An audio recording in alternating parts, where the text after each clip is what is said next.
Devdeep foundation पक्षर महासमारोह पालित है विश्व पखाल दिवस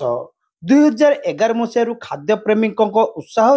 ओडिया लोकंकर प्रिय खाद्य पखाल संपर्क में प्रचार प्रसार पर प्रत्येक वर्ष मार्च 20 तारिख में पालित होता विश्व पखाल दिवस को बालेश्वर बेस धूमधाम रे पालन करिछि अग्रणी सामाजिक अनुष्ठान देवदीप फाउंडेशन। स्थानीय होटेल टॉप एंड टेस्टी रे अनुष्ठान अध्यक्षा रश्मिरेखा नायक प्रत्यक्ष तत्वावधान रे आयोजित कार्यक्रम रे बालेश्वर सदर पूर्वतन विधायक स्वरूप दास, नीलगिरी पूर्वतन विधायक सुकांत नायक, रेमुणार पूर्वतन विधायक सुधांशु शेखर परिड़ा, उपनगरपाल कैलाश सेठी, पूर्वतन उपनगरपाल मनोज राउत, वरिष्ठ सांबादिक रंजन बाग, युव व्यवसायी मनीष सराओगी और अरूप दास, कांग्रेस नेत्री अर्चना नंदी, प्रज्ञापारमिता महांती, ज्योत्ना सेनापति, काउंसिलर मीना महांती, मिता पट्टनायक, कविता मुर्मू, सबिता राणी दास, शशिरेखा महांती, कार्तिक साहू, पूर्वतन काउंसिलर विश्वजित महापात्र और संजय बेहेरा प्रमुख जोगदे विश्व पखाल दिवस पालन तात्पर्य संपर्क में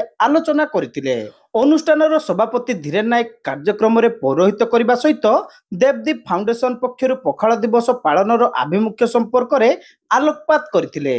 एथिरे दही पखाल, लेंबू पखाल, छुंक पखाल, आंब पखाल, बासी पखाल प्रभृति विभिन्न किस्मर पखाल सांगकू साग, मुग, आंबुल राई, आलू भर्ता, बैगण चटणी, बिलाती चटणी, बड़ी चोरा, आलू भजा, छतुपत्र पोड़ा, चिंगुड़ी छेचा, माछ भजा भली अनेक प्रकार व्यंजन प्रस्तुत होइतिबा श्री नायक कहिथिले।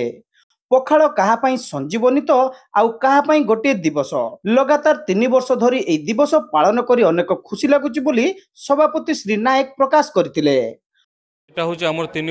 वर्ष धरी आमे मार्च 20 रे पखाल दिवस करू आउ जेबे पड़ू से गुरुवार हो, सोमवार हो कि बुधवार हो, बार देखुनु कहीं जो दिन पालन करा जाए से दिन को आमे प्राधान्य दउ। आउ मु भावे प्रति ओडियांकर पखाल दिवस केवल मार्च 20 नुहे, सबुदिन प्रति ओडियांकर पखाल दिवस अर्थात पखाल होउची ओडियांकर श्रेष्ठ खाद्य। आउ ए वर्ष स्वतंत्र भाव में आमे 5 प्रकार पखाल व्यवस्था करूचु, जेमति कि लेंबू पखाल, दही पखाल, छुंक पखाल, बासी पखाल एभली भाव में तापर गुरुवार जेहेतु पड़ी माछर व्यवस्था होती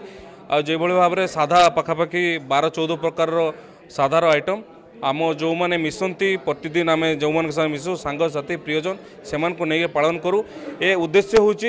पखाल को विश्व दरबार में पहुँचापी एक छोटिया प्रयास देवदीप फाउंडेशन। अन्य मध्य नलिनी रंजन दास, ऋतिक जी, अशोक आड्य, जगन्नाथ महाराणा, अतुल शतपथी, विभुदत्त परिड़ा, सत्यरंजन दास, सुबोध महांती, अशोक दास, बादल दत्त, सोनिया मुर्मू, राजलक्ष्मी चैटर्जी, स्वागतिका बारिक, कामिनी परिड़ा, ज्योत्ना राणी माझी प्रमुखों